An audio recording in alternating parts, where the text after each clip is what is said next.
Any premier নিউজৰ পৰা মই শতাব্দী গগৈ পুৱাৰ বাতৰিলৈ স্বাগতম জনাইছোঁ। আজিৰ বিশেষ বাতৰিসমূহ হ'ল হাৰৰ কলা বজাৰ বন্ধ কৰাৰ দাবীত AJYCPৰ মুখ্যমন্ত্ৰীলৈ স্মাৰক পত্ৰ। আনহাতে পশ্চিম কাৰ্বি আংলঙৰ খেৰণীত হিন্দী দিৱস উদযাপন। এতিয়া আহোঁ বিতং বাতৰিলৈ। হাৰৰ কলা বজাৰ বন্ধ কৰাৰ দাবীত AJYCPৰ মুখ্যমন্ত্ৰীলৈ স্মাৰক পত্ৰ। যোৱাকালি বোকাজান মহকুমাধিপতি কাৰ্যালয়ত দৰিদ্ৰ কৃষকক লৈ হাৰৰ বৃহৎ কলা বজাৰ সিন্ডিকেট ৰাজ বন্ধ কৰাৰ দাবীত অসম জাতীয়তাবাদী যুৱ ছাত্ৰ পৰিষদ কাৰ্বি আংলং জিলা সমিতিৰ তৰফৰ পৰা মাননীয় মুখ্যমন্ত্ৰী ডক্টৰ হিমন্ত বিশ্ব শৰ্মা দেৱলৈ স্মাৰক পত্ৰ প্ৰেৰণ কৰে। জিলা সমিতিয়ে আজি অসমৰ মাননীয় মুখ্যমন্ত্ৰী হিমন্ত বিশ্ব শৰ্মা ডাঙৰীয়ালৈ এখন স্মাৰক পত্ৰ প্ৰদান কৰিছোঁ। লগতে আমাৰ মাননীয় উপাধ্যক্ষ ডক্টৰ নুমল মুমিন, কৃষিমন্ত্ৰী অতুল বৰা আৰু ডেপুটি স্পীকাৰ DC-লৈ এখন মুহূৰ্তলৈ আমি স্মাৰকপত্ৰ প্ৰদান কৰিছোঁ। আমি ক'ব বিচাৰিছোঁ যে অসমত দীৰ্ঘদিনে যি ৰাজসাহায্যযুক্ত হাৰৰ যি সিন্ডিকেট ৰাজ হৈ চলি আছে, এই সিন্ডিকেট ৰাজ বন্ধ কৰাৰ দাবীত আজি মাননীয় মুখ্যমন্ত্ৰীলৈ বোকাজানৰ মাননীয় মহকুমা অধিপতি মুহূৰ্তৰ জৰিয়তে এখন স্মাৰকপত্ৰ প্ৰদান কৰিছোঁ। কিন্তু আমাৰ বিষয়টো হৈছে কি, আমি যোৱা বছৰো এই সিন্ডিকেট ৰাজ হাৰৰ যি সিন্ডিকেট ৰাজ বন্ধ কৰিবৰ বাবে আমি মেমৰিণ্ডাম দিছিলোঁ, স্মাৰকপত্ৰ প্ৰদান কৰিছিলোঁ। কিন্তু আমাৰ অতি পৰিতাপ্তৰ বিষয় যে মেমৰিণ্ডাম দিয়াৰ পিছতো 39 নং ৰাষ্ট্ৰীয় ঘাইপথ আৰু 36 নং ৰাষ্ট্ৰীয় ঘাইপথত অবৈধভাৱে যি হাৰৰ যি দীৰ্ঘদিনীয়া যি সিন্ডিকেট ৰাজটো আজিলৈকে বন্ধ হোৱা নাই কেলে। আৰু আমি ক'ব বিচাৰিছোঁ যে দুখীয়া দৰিদ্ৰৰ কৃষকলৈ অহা সুলভ মূল্যৰ হাৰৰ যি অবৈধ বেহা চুবুৰীয়া ৰাজ্য আমাৰ নাগালেণ্ড মণিপুৰলৈ যি ছাপ্লাই দি থকা হৈছে, এই ক্ষেত্ৰত প্ৰশাসনে কেতিয়া বিহিত ব্যৱস্থা গ্ৰহণ কৰিব। এতিয়া অতি পৰিতাপৰ বিষয় যে যোৱা 12 তাৰিখে 5খনকৈ অবৈধ হাৰৰ গাড়ী জব্দ কৰা হৈছে। এতিয়া তাৰ ওপৰত তদন্ত চৰকাৰে চলাই আছে। কিন্তু আমাৰ দাবীটো হৈছে কি, দুখীয়া নিচলা দৰিদ্ৰলৈ অহা কৃষকলৈ অহা হাৰসমূহ কিয় বহিৰাজ্যলৈ কিদৰে যাব পাৰে? ইয়াত কোনোবা জড়িত হৈ আছে নি? ইয়াত সিন্ডিকেট চলাই আছে নেকি? আৰু আমি গম পাইছোঁ যে খটখটি অঞ্চলত যে দীৰ্ঘদিনে এই সিন্ডিকেট ৰাজ কিছুমান বহিৰাগত দালাল বেপাৰী চক্ৰান্তটো কৰি আছে বুলি আমি গম পাইছোঁ। আৰু আমি উল্লেখ কৰিছোঁ যে এই 5খন যোৱা 12 তাৰিখে যে হাৰৰ গাড়ী ধৰিব পালে, তাৰ আগতো বা যোৱা বছৰ বা অনাগত বিগত দিনসমূহতো কিন্তু এইদৰে হাৰ গৈ থকা বুলি আমি কিন্তু প্ৰশাসনক অভিযোগ দি আহিছিলোঁ। কিন্তু আমাৰ এই অভিযোগসমূহ কিন্তু প্ৰশাসনে কিমান গ্ৰহণ কৰে বা কিমান গুৰুত্ব দিয়ে, আমাৰ এয়া সন্দেহৰ আৱৰ্ত থাকে। আৰু এটা কথা যে অট'নমাছ কাউন্সিলৰ এটা ডিপাৰ্টমেণ্ট আছে এগ্ৰিকালচাৰ, অসম চৰকাৰৰ মন্ত্ৰী আছে, বিৰাগম বিষয়াসকল আছে। এই ইমান বিৰাগম এটা ডিপাৰ্টমেণ্ট বিষয়াসকল থাকি কেনেদৰে অবৈধভাৱে সাৰসমূহ বহিৰাজ্যৰ পৰা আহি পেলাই অন্য এখন ৰাজ্যলৈ যাব পাৰে?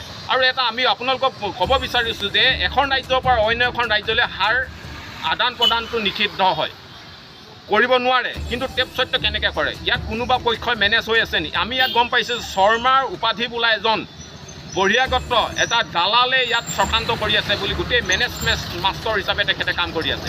আৰু এটা পৰিতাপৰ বিষয় যে গোলাঘাটত লোডিং আৰু আনলোডিঙৰ এটা ছিষ্টেম আছে। সেই হাৰৰ যি গোলাঘাটৰ যি সুযোগ লৈ পেলাই, যি গুদামৰ সুযোগ লৈ পেলাই কিন্তু বহিৰাগত আমাৰ খটখটি অঞ্চলৰ কিছুমান বেপাৰীয়ে কিন্তু তাৰ লগত চক্ৰান্তমূলক কিন্তু মণিপুৰলৈ হাৰ পঠিয়াইছে দীৰ্ঘদিনীয়া। এতিয়া আপোনালোকে চাওক, এক বস্তা হাৰৰ দাম যদি ইয়াত 255 টকা ইউৰিয়া, কিন্তু মণিপুৰ বা বাৰ্মালৈ যোৱালৈকে আমি অভিযোগ পাইছোঁ যে তালৈকে গৈ পেলাই 1000 টকা। এই কোটি কোটি ৰাজহ ফাটি যে দি আছে অসম গভৰ্ণমেণ্টক, চৰকাৰক, ইয়াৰ ক্ষেত্ৰত চৰকাৰে এতিয়া কি ব্যৱস্থা গ্ৰহণ কৰিব? আৰু আমি কৈছোঁ যে যোৱা 12 তাৰিখে যদি 5খন হাৰৰ গাড়ী ধৰিলে অবৈধ, এই জড়িত যিকেইজন বহিৰাগত মানুহ ইয়াত এতিয়া প্ৰশাসনে এৰেষ্ট কৰিছে, তেওঁলোকক কঠোৰৰ পৰা কঠোৰতম শাস্তি প্ৰদান কৰিব লাগিব চৰকাৰে। তেওঁলোকক কোনো কাৰণতে এৰি দিয়া নহ'ব। আৰু এই চক্ৰটোৰ লগত যিখিনি মানুহ জড়িত হৈ আছে, যোৱা 5 তাৰিখত যিকেইখন গাড়ী ধৰা হৈছে, এই চক্ৰান্তৰ লগত জড়িতসকলক ব্যক্তিসকলকো কিন্তু প্ৰশাসনে সিন্ডিকেট ৰাজটো ভাঙি পেলাই তেওঁলোককো জেল হাজতলৈ প্ৰেৰণ কৰিবলৈ আমি যুৱ ছাত্ৰ পৰিষদে দাবী জনাইছোঁ।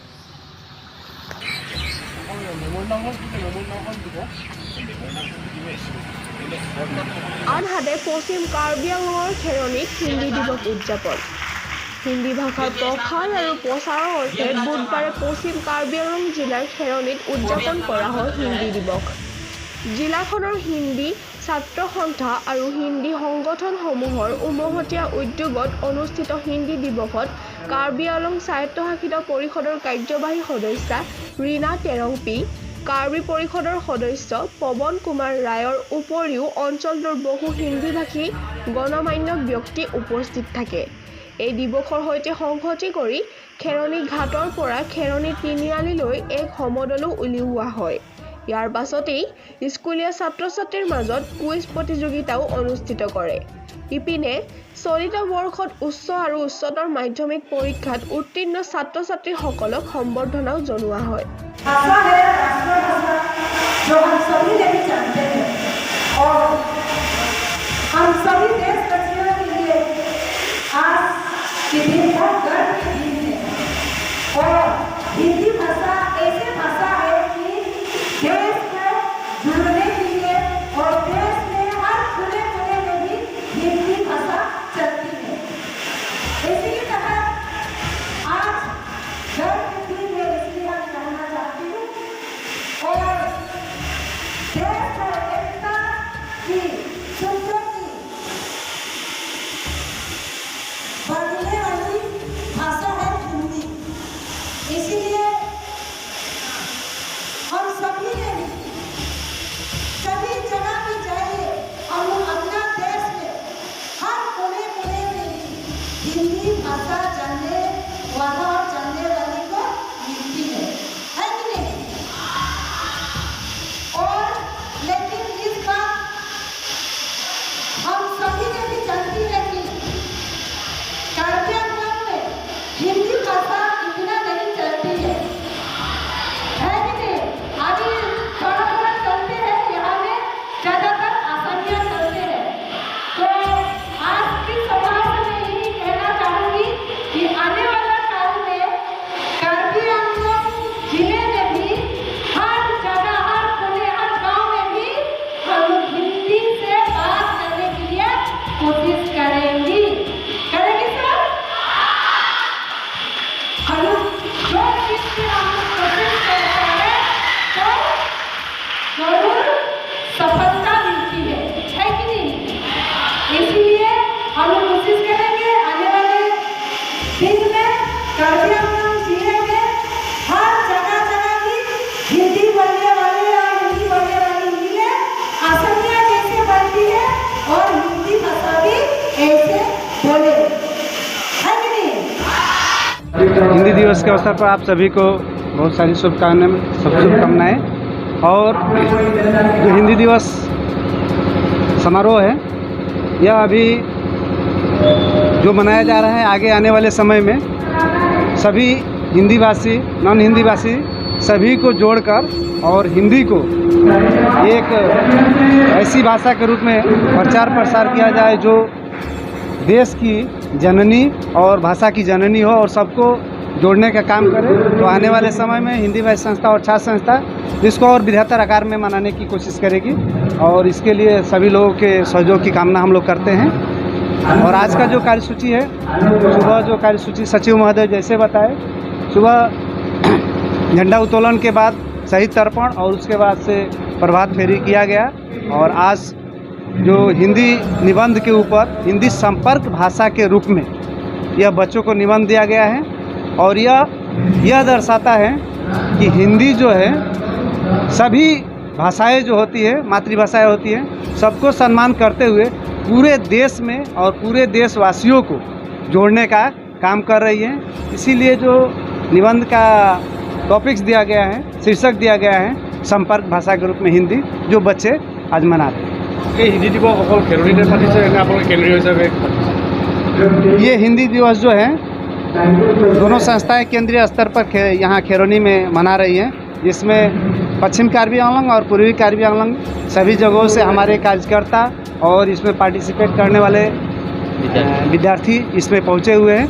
जो दूर दराज का इलाका है पूर्वी कार्बी आंगलंग, वहाँ से कम लोग हैं, किंतु ज़्यादातर पश्चिम कार्बी आंगलंग से लोग आए हुए हैं। किंतु दोनों जिलों को मिलाकर यह केंद्रीय स्तर पर प्रोग्राम किया गया है। नमस्कार, मैं कार्बी आंगलंग छात्र संस्था जनरल सेक्रेटरी हूँ। मैं जो है हम लोग जो है 1992 से प्रत्येक वर्ष हिंदी दिवस मनाते हैं और हिंदी दिवस मनाने का मुख्य उद्देश्य है कि हमारे पूरे भारतवर्ष में जिस प्रकार से हम पूरे भारतवर्ष के एक सूत्र में बांधने का जो है कोशिश करते हैं, हिंदी के माध्यम से हम सभी को भाईचारे का जो है रूप में मानते हैं, इसलिए हम जो है हिंदी दिवस मनाते हैं। दूसरी बात यह है कि पूरे जो है भारत में यह हिंदी दिवस जो है मनाया जा रहा है। यहाँ पर जो है कार्बी आंग्लम हिंदी भाषी संस्था और कार्बी आंग्लम हिंदी भाषी छात्र संस्था दोनों के सहयोग से हम जो अभी मना रहे हैं। और सुबह से जैसे कि सुबह जो है झंडा उत्तोलन किया गया, झंडा उत्तोलन के बाद से हम लोग जो है शहीद तर्पण किया गया। उसके बाद से हम इस कार्यक्रम को जो है आगे बढ़ाते हुए 3-4 जो है विद्यार्थियों का प्रतियोगिता रखे हुए हैं, जिसमें कि निबंध प्रतियोगिता, कविता आवृत्ति, साथ ही साथ प्रश्नोत्तरी प्रतियोगिता जो हम रखे हुए हैं। हमारी जो प्रतियोगिता चल रही है, आप लोगों का जो है सभी का सहयोग और सबका कामना करते हुए हम लोग जो है ये काम कर रहे हैं। सुबह जो है प्रभात फेरी हम लोग किए, प्रभात फेरी भी हम लोग करके जो है ये शुरुआत की है।